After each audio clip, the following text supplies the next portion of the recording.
I met them chatting in the bedroom one time. And my husband was, he under towel. You know this, the way somebody comes from the bathroom under vest. And they were video chatting with Victoria. And looking at the video, Victoria was burst open. And I didn't want to interrupt, but I stood aside the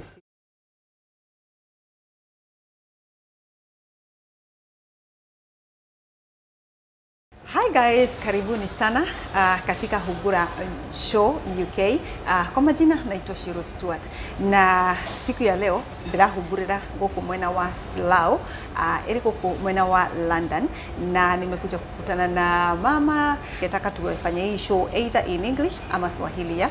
So but before then guys, wacha niwaambie tuko na ploti kule username. Najua kuna watu wengi sana wamekuwa wakiniuliza, Shiru Stuart, zile ploti za Nakuru ziko aje?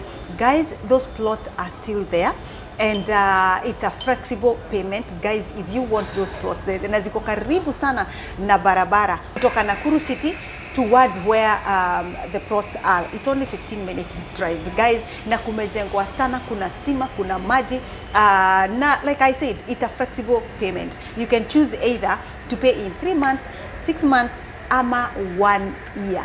You are interested na kama ungetaka kuinvest, na wale wamekuwa wakinipigia simu, tuko bado na hizo plot, tuko phase 5 guys. Phase 1 iliisha na saizi tuko phase 5. Remember, Nakuru is the newest city in town. So guys, na ziko pahali very prime.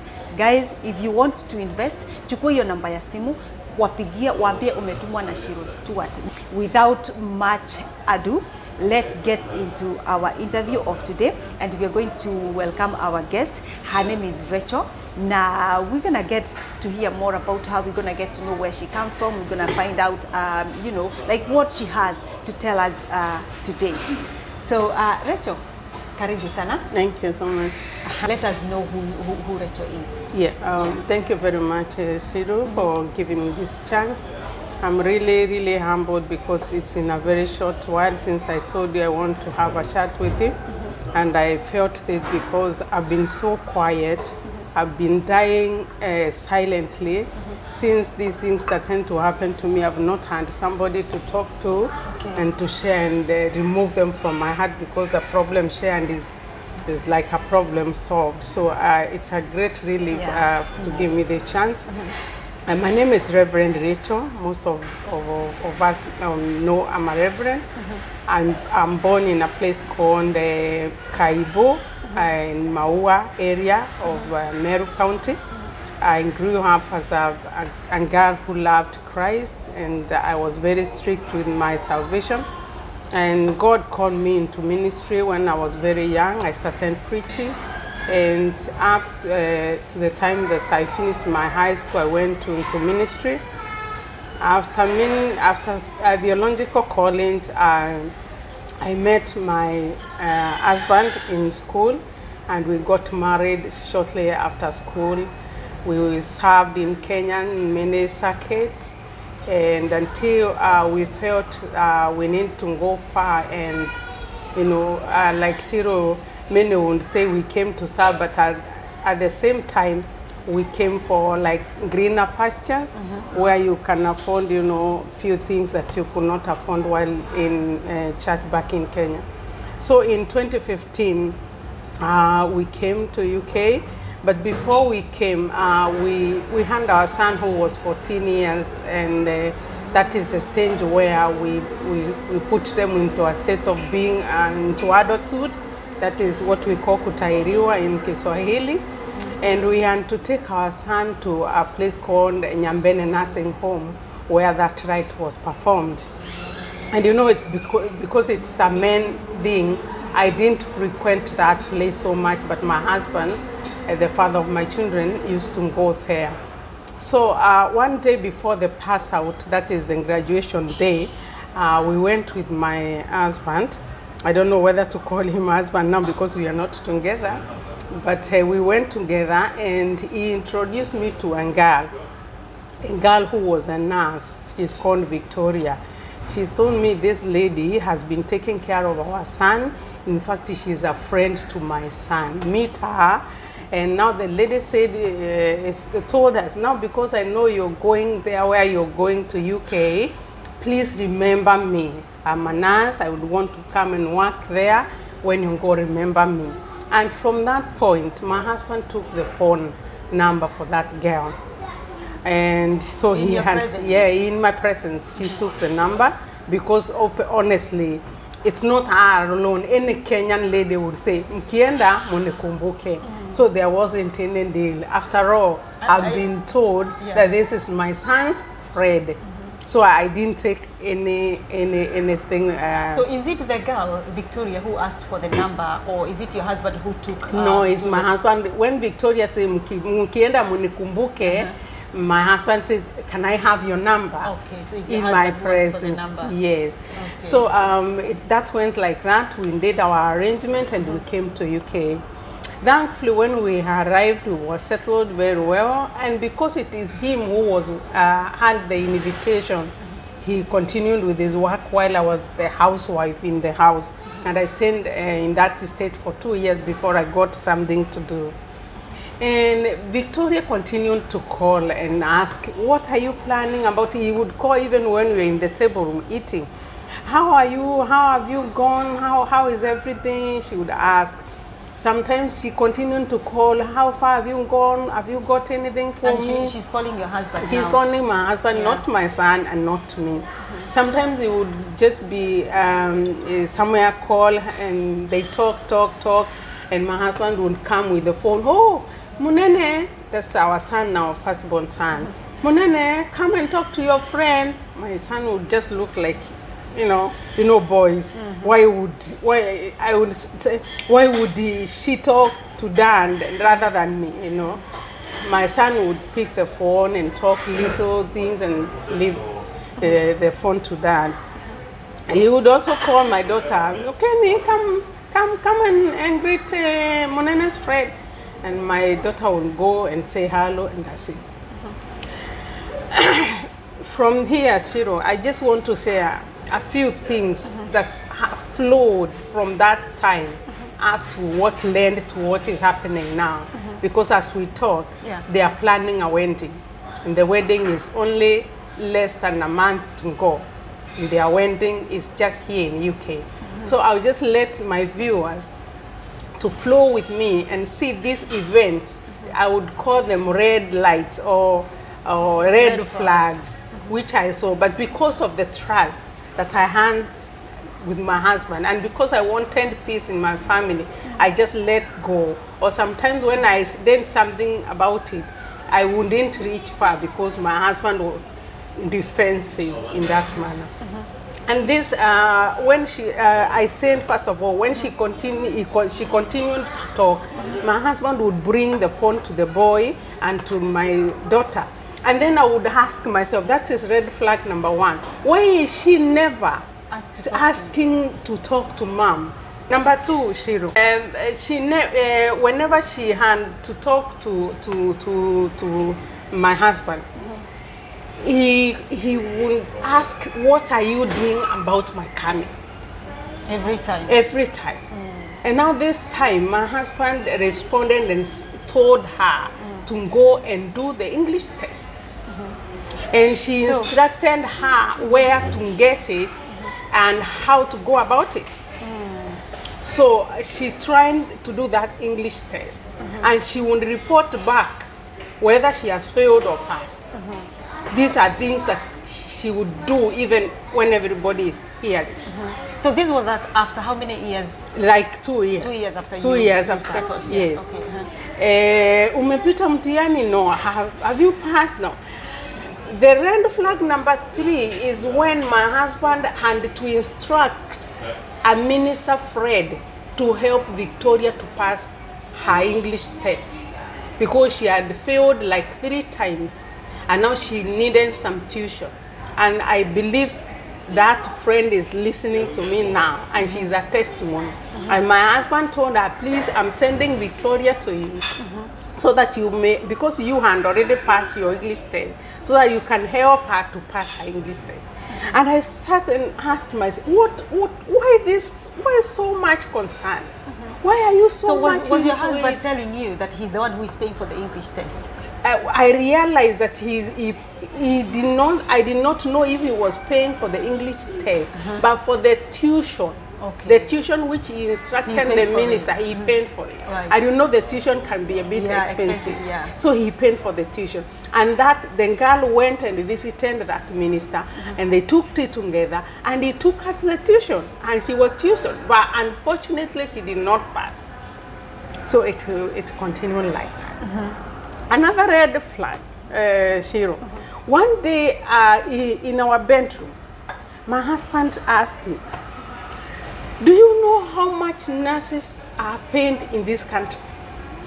Do you know how many pounds nurses carry in this country when they work?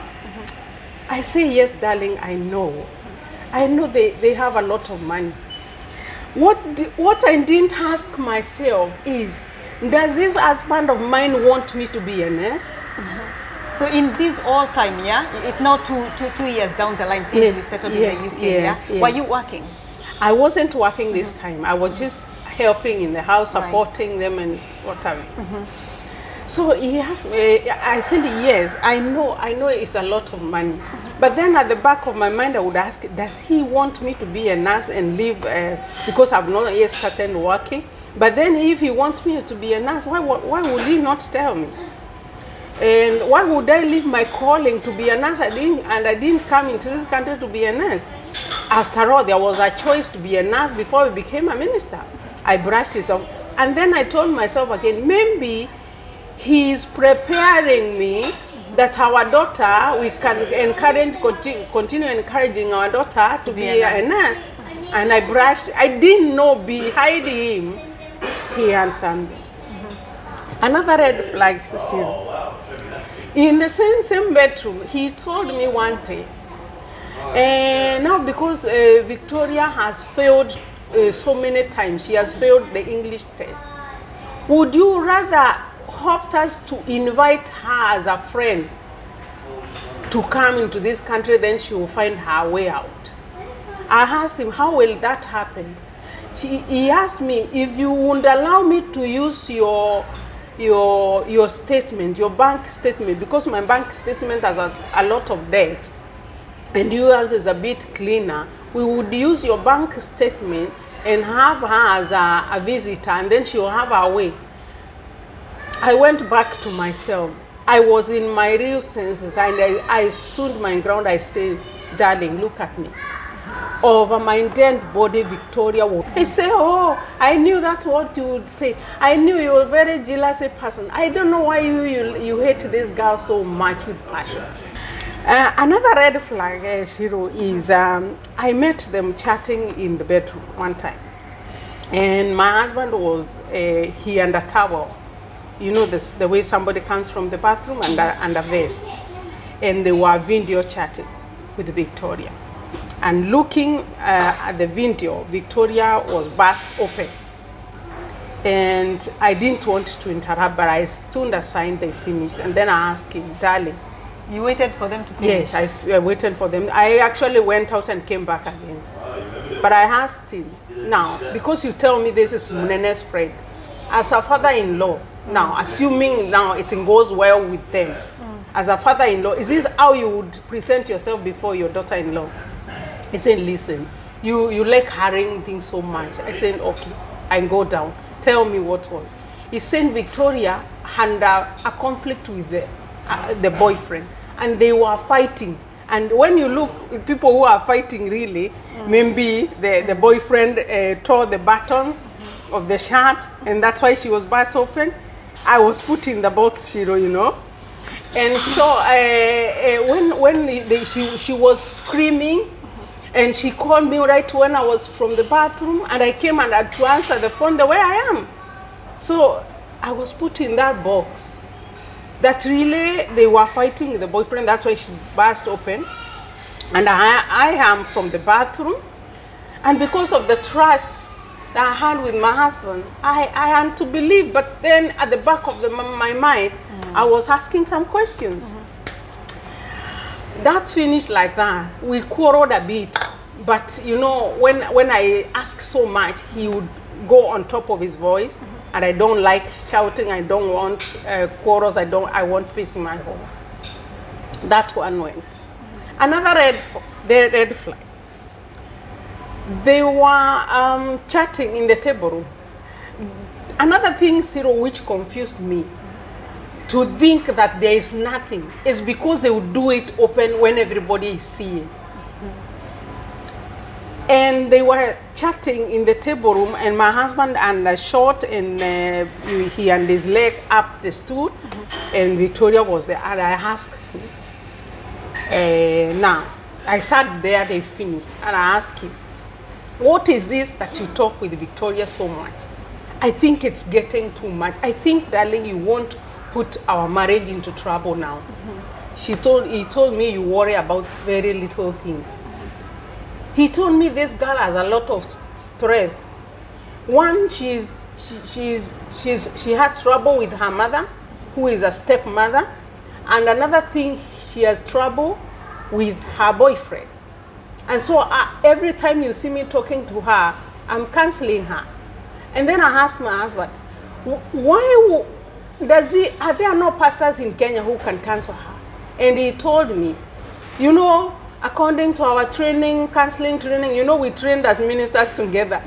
The way we are trained, you are cancelled by somebody you trust, which is true. You can't cancel me if I don't have confidence with you. So I asked him, so you are confident to Victoria, that's why you cancel her? But it's getting too much, please. Make sure this thing doesn't destroy our family. It is too much. He's saying, and I told her, because now you're doing it so openly in my presence. And whenever you do it, it hurts me a lot. Please, please, I plead with you, do it outside my house. Whenever you want to chat her, just to avoid hurting me, just go and do it outside our house. He said yes. And did you know he started doing that? Whenever now he wants to chat, he will just go out and talk and talk and talk and come. I mean, I thought I was stopping her. I thought I was, you know, showing him that it is wrong, and he would stop. But then he took the option of chatting her outside. Things went on and on. Another red flag. There was a money transaction. And this one, my brother-in-law, who is his brother, is a testimony, and I know he will watch this video. My husband and to send some money to her mother in Kenya. But instead, I don't know how, but she told Victoria to send money to his brother so that his brother can have cash and take to her mother. I wouldn't have known that until it backfired. That's when I came to, even didn't know he's sending any money to them.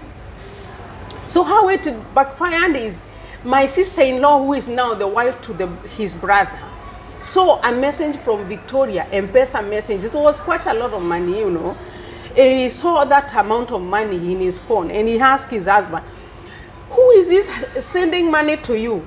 Who is this Victoria who has sent money to you? It's like it was a bit long time, and the husband did not remember who is this. He had maybe to, you know, when it's somebody just sending money, and it's not something you're used to, you can forget. So the husband is like he had forgotten, and he started saying stories until the wife now realized there is something in between here. But it's only that his husband did not remember who had sent this money. The sister-in-law did not stop there. She called Victoria. Who is this? And she insulted Victoria properly. My husband came to me. He was breathing fire. Rachel, darling, please help me here. I said, what am I helping you? There is an issue. You know what? I to send some money to home, and I didn't have money. And I told Victoria to send this money to my brother so that my brother can take the money to her mother back home. That is now when I realized I did not ask him, but I asked, if this did not backfire, would I have known that you sent money to your mom? Was all that money for your mom? Because it's a lot of money at once. That one I kept aside. But then he told me, just convince your sister that there's nothing between Victoria and her husband. And so I feel in my heart, so it is between you and not between your brother. Okay, I will help you, darling. What do you want me to say? I say, he told me, please convince her that we know Victoria in this family very well, and he is a friend to our son, and there's nothing, no deal, no nothing. It was just a money transaction. I did exactly that. I was put in a box. See, umeikuona umeingizwa box ukiona na inafungwa na unakaa hapo na breather hakuna. Niliingizwa kwa hiyo box nikiona. And I am telling you, my sister will see me like a fool when he hears that it is the same Victoria who is taking over from me. And I told her there is nothing, because me, I don't have that habit of talking about my family. My family is a closed up. And I didn't want anybody to know. Even these things is because he's doing them, he's getting married, and everybody will know. Nobody would intervene. So I told my sister, please, there is nothing between you, Victoria, and your husband. There's one time, this time now, we had to move from where we were. After 5 years, we had to move now to London. When we moved, the relationship between my son and his dad was getting worse. Wow. They would fight. There's a time he even called police for his dad because it was too much. And why were they fighting? I guess. They were fighting over the girl. That's what I think, because the hatred was so much until sasa my husband anaanza kusema I'm the one inciting his son against him, but I am not. I've never even sat with my there's a time I only asked my son, do you have the phone for Victoria? And he said he doesn't have a phone. I never discuss anything with my son. Shiru. And the last red flag is and I was put in another box. This time is not a box. Niliwekwa kwa sanduku. Hii niliwekwa, unaona ile sijui kama umeona ile mtungi inapika chang'aa. Ile mtungi inakuwa na mdomo kandogo so that itoe pressure tu. Hapo niliwekwa kwa hiyo mtungi. Tuko in very good terms. Nikamuuliza, darling, let me ask you, do you have any feelings for Victoria? Just tell me ukweli now, because sasa pale tunaende is too much. Na mimi nimeshawa release kabisa, but it's too much. Ebu niambie, do you have any feelings for Victoria? Akasimama, because alikuwa ameketi, akasimama so that yaeke point kabisa. Yani aekele msumari. He told me, Rachel, Sonny, it calls me Sonny. Even if I was to fall, I wouldn't fall for Victoria. Did you get that? Even if I was to fall, I wouldn't fall for Victoria. Reason number one, and give me two reasons. Reason number one, she is too brown. And you know, I don't like brown people. They look like Nkanyako. You know Nkanyako? What we call Nkanyako is you know that sheep tail. The tail of a sheep. When ile mafuta, that mafuta ya ile tail, that is what is Nganyako. Sasa Nganyako is the wife. No, it's Nganyako. And he told me, you know, there's a lady who they were friends with. She was too brown. Akaniambia, si unajua hata nilikataa Mary. Because Mary was very brown and I know the girl. So he convinced me that even if he was to fall, he can't fall for Victoria. But two, he told me, Victoria has been brought, he's from a single mom, and she's brought up by a stepmother. And I don't think she can make a good wife. But now she's making a good wife, you know, in 2 weeks, in 3 weeks time, she's making a good wife, and she's black now. She's not Nganyako. He told me, take it from me. Victoria is a no. It's a non-go zone. I talk about somebody else, not Victoria. hiyo box nikaingia. But they still continued to talk with the trust I had, because me, Shiru, if I love, I love. If it's a weakness, my viewers, it's a weakness, but if I love, I love. I don't look back. I put all my energy there, and I don't look. Even if I meet my husband naked with a guy, I'll think the clothes have just fallen. They were not doing anything. I'm that kind of a person. And remember, in all these things, Shiru, I've never called Victoria to ask her, what is this you're doing? Because it is not, she is allowed to do that. The person I ask is the one who is allowing her. And with the caliber of a woman that I am, Victoria is a toddler, age of the children that I baptized the minute I entered the ministry. Because I know where she come from. Girls of her age, I baptized them. What will I be talking with Victoria to be shane kwa phone? Akini insult nitalala mwezi mzima? Why would I do that? So yeah, I just get all right. Okay. And she may think I'm a fool. I'm not a fool. Exactly. I only know God, and I know who I am. Yes, I can't bend that low. So things continued. I gave them, I continued to warn him. I continued to give him warnings until Shiru, he started to bully me with words. My husband started to bully me. He wouldn't talk anything about me with anybody. He would call his brother and talk all nonsense. You know, Shiru, there are things for example, if you have a husband, there are things it's only you and your husband know. For example, kama uko na kapimpo ndani ya mwili yako, ni wewe na yule anakuvua nguo mnajua. Lakini ukisikia iko kule nje utafikiria ni mtoto wa kinyonya ndiye ametoa. It is your hobby. So he won't talk things that you would definitely know that it is him who has said them. Because it can't be your child, it can't be anybody. He won't talk. I didn't tell you how in 2020 now, we are now in 2020, around September, how I lost my church job. Because I lost my church job. During the time of my service, I was so successful in my 3 churches. And the people I was serving, they asked me, Rachel, they were so kind people, they say, Rachel, you've served us, you came all the way from your country to come and serve us. What can we do to your people back home as a way of appreciating what you're doing for us? And I thought that was a very good idea. I came and shared with my husband that my people are asking what they can do for us to appreciate our coming here and serving them. They are really appreciating.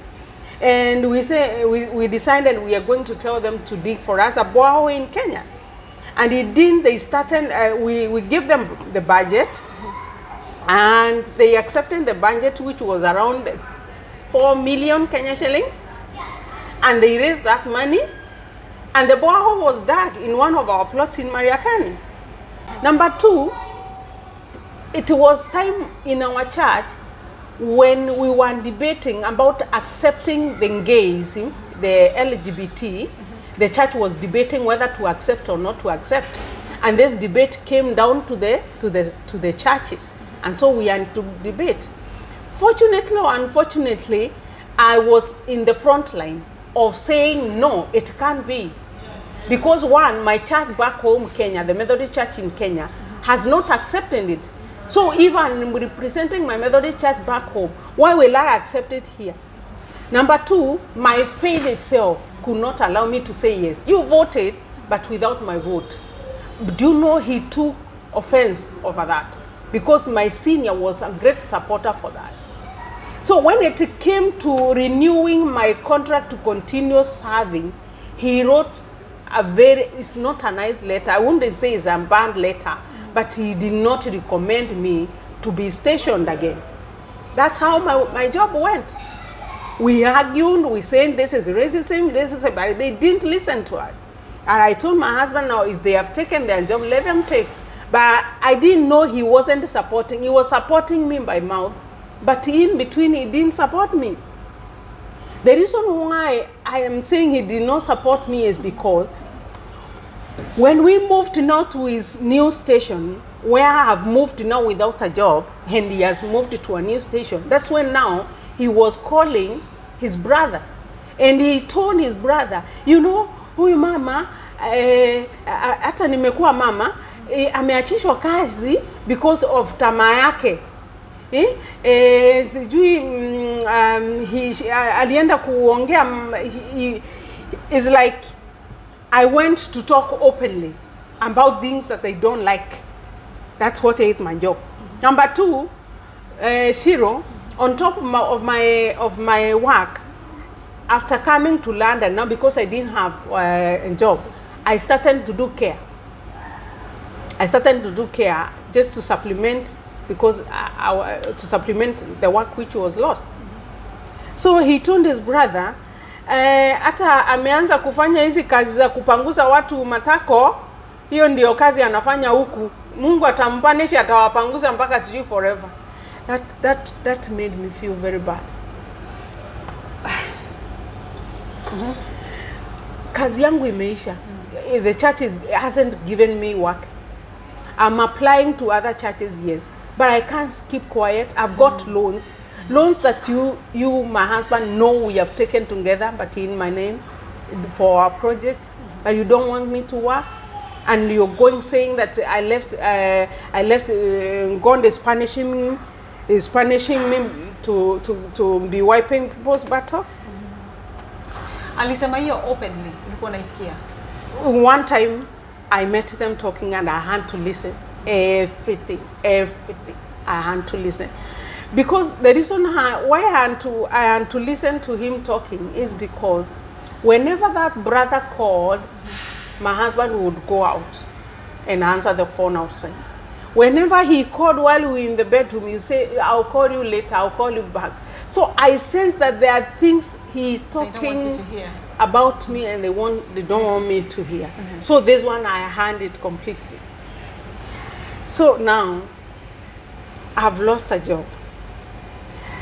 My husband is hiding some things here. He's doing some fishy things here with Victoria. I've now realized that he is not supporting me, because how would you support me if you don't want me to hand and you are not supplying to my needs? I started to be depressed.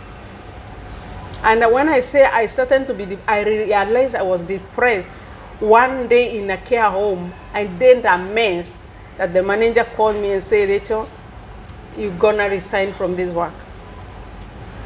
Otherwise, you'll be in trouble. I won't say that much which I did, but it was a mess that I realized I was stressed. It went on and went on and went on. During time of COVID, Shiru, I was now doing care. I didn't mind what he would say. I just went to work and I had the money and I was shopping in the house and I was doing my things. He started now waking up very early in the morning. You know, Kenya, here when it is 5, Kenya is around 7. He would wake up to go and chat to Victoria very early before he go to work. I would wake up, take my bath, take my food, and go to care if I'm going to care. If I'm not going to care, I'll just go to the kitchen. He would start talking those things, and I was so depressed. We stayed for like 2 months from February of 2021 to around May without talking to each other. Here is my family where I come from. If you know where I come from, it's like nothing, nowhere. Everybody depends on me. All their hope is in me. And now here my marriage is going down. I have no work. My husband doesn't want me. My parents died. I lost a job in a very shameful way. I started being depressed. Do you know what that depression lends to? I thought of committing suicide. And I attempted 3 times, Shiru. The first time, I was coming from the care home very early in the morning in my car. It was a 7-seater car. And I said, I can't live to see my husband put our marriage, 21-year marriage, into a pit. And I went straight into a car. Thankfully, it was windy. He saw that I was coming and went his way, and so I didn't crash her. They were a couple, but I stopped the car. They came out of the car. They asked me, "What? Are you okay? Are you okay?" That time I had regained my conscience. I said, "I'm okay, I'm okay." They wanted to call the ambulance, but I told them no. We left each other. I drove, and from that day, I never drove that car again. When I realized I wanted to do it, I didn't drive again. I stopped my car, and my husband asked, "Why are you not driving again?" I said, "No, I can't afford any longer. It is too much, I can't afford." But it's because I wanted to kill myself with the same car. And later on, did you ever tell him what you did? I will tell you. So the next thing I thought of was to hang myself. I went into the garage. You know this country to get ropes is very hard. So you know those bags from the supermarket. I started joining one after another so that I won't put and hang myself in the garage. God forbid. I wasn't myself. And if you hear somebody has committed suicide, they are not themselves. I'm a pastor. I preach against it, but I was to do it because it wasn't me. So when I do those, when I stretch them, they just come out. And I say, this one will embarrass me, let me leave this one. Let me try something else. The next thing I tried was I broke some glasses. The little tiny glasses. And I put them in my bedside so that I can drink them in his bed where we sleep. I take them at night and I went with those glasses. I don't know what happened. Before I take them, I just fell asleep and left it there. He came and continued to sleep. He didn't see it. But in my dream, I think God wanted to stop it. And I would say, mothers who pray, continue praying for your children. Never lose hope. Mahombi ayaozi. The prayers that my mother used to pray saved me that night. In a dream, God brought my mother. And she was very smartly dressed. My mother died like 15 years ago. She was very smartly dressed. She asked me, Raeli, she calls me Raeli. Raeli, now that you want to come, how are you leaving the rest? Yani, onto wa mwakwe yare in Kemeru now. Onto wa mwakwe yare na tawa ati aba ubangi. Yani hao wengine unawaacha acha aje. Nikamwangalia hivi and I looked back at my sisters, my siblings, they are nothing. They all depend on you. Yes, they all depend on me. And my mother has asked me, why, now that you have decided to come, how have you left the rest?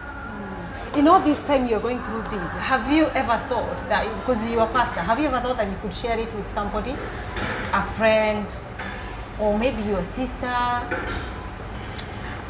I thought if I share, I thought, Shiru, I would not share these things without embarrassing my husband. And I didn't want to, I want to cover him, I don't want to expose him. I am telling you, there are people here who will hear this thing for the first time and they will wonder, why have you been with us all that time and you never told us these things? So in the same dream, my mother asked me, sasa umeacha kama ujani, I don't know how to put it, lakini she asked in Kimeru, au kawa atio tambirigera umeacha kama ujanifensia. Where my mother is buried is you can't even realize there's a grave there because it's somewhere people go around and step. And maybe in his heart he thought I would maybe do something like put a concrete and somebody would come and see this is my mother's grave. That's what I thought. And also the plot that my mother left for us is in an open place. It's no fence because I've not concentrated really. I've been concentrating in my family. Shiru, I'm that kind of a people who don't even have a separate account where I can put secret money. I have nothing which is hidden. There's nothing I have which my family doesn't know. Because I know there are women who have got their accounts, they build plots, they buy, you know. I have nothing like that. So even when you're working as a carer, you used to get paid in a joint account? I used to be paid in my account, but then he would know exactly what we are doing with this money. Because there is a time I saved the money and we were able to ship a container from here to Kenya. And because I knew he doesn't have anything extra, I put in a lot into that. So my mother asked me, so you've decided to come even before you fenced around, you know. That is when I woke up from the sleep. I took the glass where I put it. I went and my husband was asleep. I took it and drew it. I went into my prayer room. There's a place, a room which was empty. I started praying, crying and telling God, please forgive me.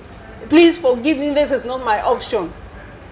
In the morning, I told him I've got suicidal thoughts. I even didn't tell him I attempted. I only told him, darling, you know what? I'm depressed and I've got suicidal thought. Hey, Shiru, he jumped. Suicidal thought for what? You will tell me. You have to tell me. He was so high, like he would beat me because of telling me. I said, I just told you like a friend so that we can pray and help each other. Why are you having suicidal thoughts? How much more if I told him I attempted? He would kill me the other day. He was so serious. You have to tell me. I told him, it is nobody but you. This is not external, it is internal. No, you have to, I will have to tell your children, I'll have to tell everybody, I've got to go and report to the police. Is that how you deal with somebody who has told you? Who is depressed. Who is depressed? And it's like a mad woman now. I'm a mad woman. Yeah, you don't know yourself. I don't know myself. So instead of patting my shoulder and say, we will deal with it, let's talk about it, don't worry. Hey. He moved from there. I followed him. He went and took the phone and told his brother. This same one brother, he doesn't talk to two brothers. And is it the same brother? It's the same brother that he told, nimeenda kufagia watu mavi. Kwa hiyo ndio kazi Mungu amenipea ya kuwa ninapangusa watu mavi. He told the brother, hata alimwambia nafukuzana na yeye kwa nyumba, he want to commit suicide. She want to commit suicide. Si hata siajiue. Siajiue. Kai. I said, is this my husband? And then my mind took me to Victoria now. Why would he have that change against me? He even is not having somebody who they are talking well with. I was so depressed. I decided because now he's not having pity on me. There's no need to harm myself. I decided to move away from him. And the way I know you cannot heal in an environment of hurt. You can't heal when you are in the same environment of hurt. So I started thinking of how to give him some space. Not to leave him, to give him some space, at least he can reason.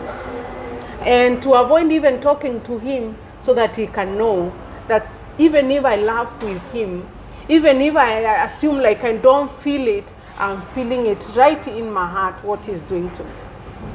Because I didn't have any money, whatever money I was getting, we were using it here and there. And so I started now saving. This is now around April. I saved the month of April 2021. 2021, okay. April and May. And so I went to Kenya in June. And I told him, I'm going away from you. And I told him, I want you to choose between me and Victoria. And I also told him, blood is thicker than water, because his family, his brother had taken a very big space in his heart, such that he wouldn't tell him anything about me. I told him, blood is thicker than water, but the covenant, this is now the covenant you want to break. The covenant will remain the two of us, but the covenant is greater than both. Those are two heavy ones. If he was to listen, he would follow me the following day. But did you know, I gave him a chance now to have me out of his home. But I don't regret, because this one has unveiled his intentions. To save yourself. Yes. Me, I was running to save myself from suicide, because I've realized he's not interested. Even after telling him that I had the thoughts. You know, I'm telling you now, I tried it. I never told somebody else. I told him I have the thoughts. And just telling him I have the thoughts, he's so reactive, and he doesn't seem to bother. I told my husband, now I'm going. When it will earn some little money in my pocket to pay for the ticket. I wouldn't even afford two-way, because I was going to heal myself. I said, when I get healed, I'll come back and I'll pay a new ticket. I went in June. I went in June, Shiru, because I knew he is coming to Kenya after 3 months. And within those months, he will have come back to his senses. I will have healed, because the church here gives them 3 months of, they call it sabbatical, after you have served the 5 years. So I knew definitely he's coming for 3 months, and there's no way we can fail to solve these things in 3 months. I went. That was the end. He never talked to me. I also never talked to him, because I'm the one who is offended. He is the one who has offended me. He's the one to call me and tell me what will happen and ask me, what are you planning? He never did that. August, he failed to come. I had a small shop. I used to operate a small shop. I would go there, sit down, start greeting people, talking with people. And slowly by slowly, I started to get healed. So when he and this time you were in Kenya, because obviously we know Kenya is hard. Well, it's hard everywhere. And your husband is not talking to you. He's not even sending any help to you. Yes. How are you managing there? And were you talking to your children when you are there? Yes. And this is very nice you asked me. My husband, as usual, usually sends money to his parents, to his family. I thought in the same way, he would be throwing at least, because even if we are not talking, I'm the mother of our children, and he shouldn't care. He knows we don't have a house as a family. The both of us, we don't have a house where I can be living. He knows very well, maybe I'm renting or something. He knew very well there's none of my sister who would keep me, because none of them is stable. So I thought he would be sending like 2,000 in a month, just sustain yourself. Kenyan shilling, yeah. Just in a month, in a month. You thought he would. Yeah, so I thought he would. 2,000 was like enough for you. Yeah, it would be enough to eat and drink. 20 pounds, 20 pounds here. 15 pounds. He never did that. I went and komboa kanyumba for 5,000 in town, Maua town. Because being at home will be another stress to the people who are there. So I just wanted to be far away. Remember, I've not told anybody why I have come. I didn't want to kill them before their time.